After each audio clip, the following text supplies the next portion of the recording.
Hello everyone, welcome back to the channel. Today, we are witnessing an event that will be remembered for decades. An event so dramatic, so symbolic, that it shakes not just a city, but the perception of power itself. Russia in panic, Moscow burns, Putin's pride collapses.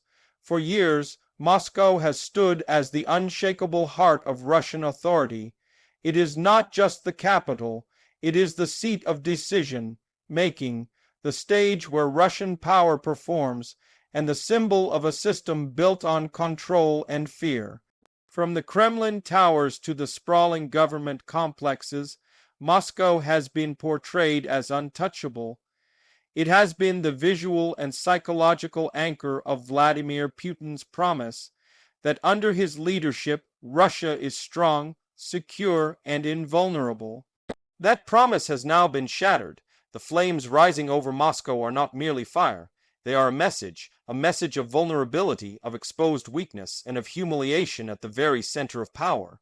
For ordinary citizens, the images of smoke and destruction sow fear. For the political elite, the same images plant seeds of doubt. And for Putin himself, these flames are an attack not just on a city, but on the carefully constructed image of absolute control he has spent decades building. Moscow has always been more than a city. It is a symbol, a psychological fortress.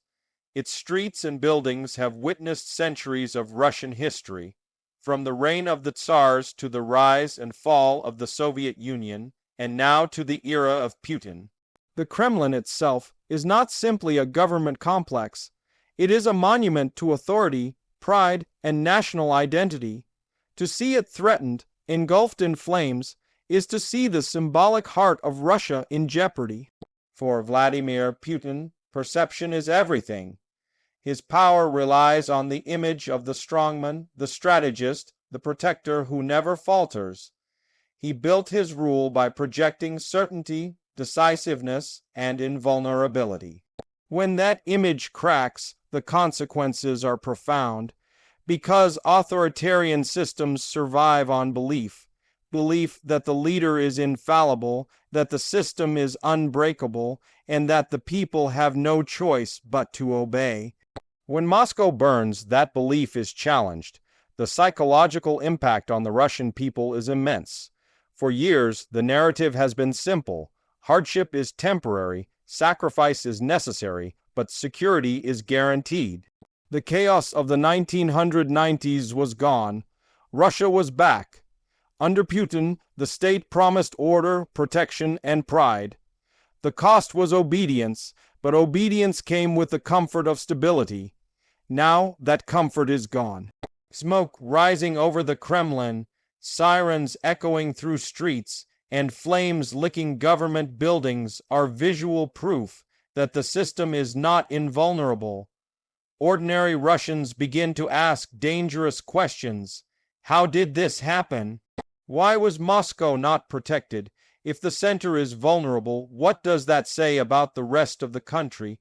In authoritarian systems, doubt spreads faster than fire. Once people perceive weakness at the top, fear shifts inward. It moves from fearing enemies outside to fearing instability within. Once internal fear takes hold, the system's foundation begins to crack. The elites around Putin are watching these events with alarm. In Russia, wealth, influence, and even personal safety are tied to proximity to the center of power. Loyalty is rewarded, but only as long as the leader demonstrates competence.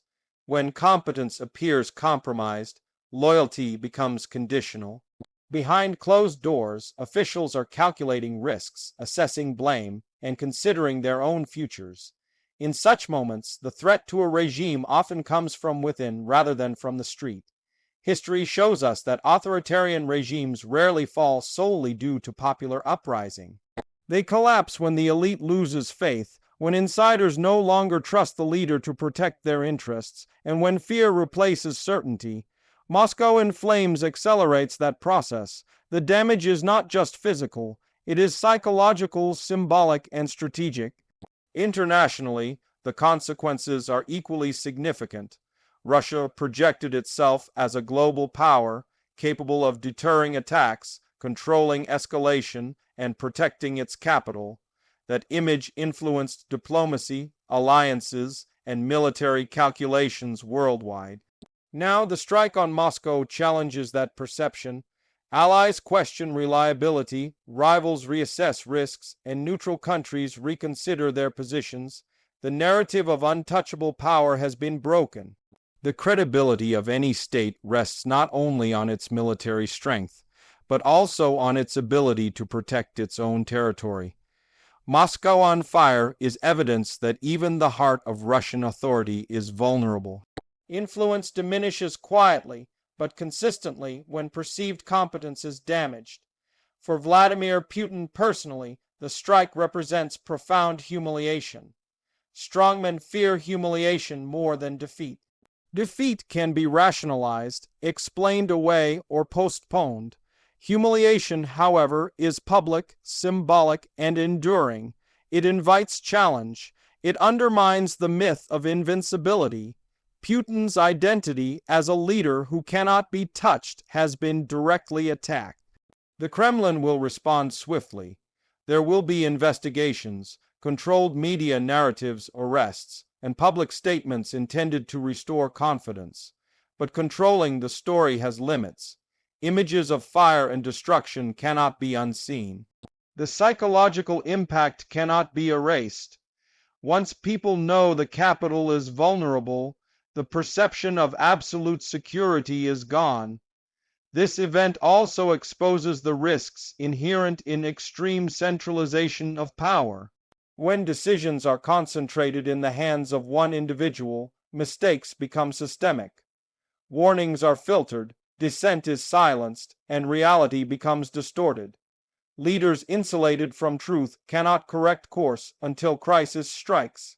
And when it does, the consequences are magnified. For ordinary Russians, the future feels uncertain in ways it hasn't before. Economic pressures have already tested citizens' resilience. Sanctions and isolation have created hardship. Now, the promise of security, the one reassurance that justified obedience, is under threat.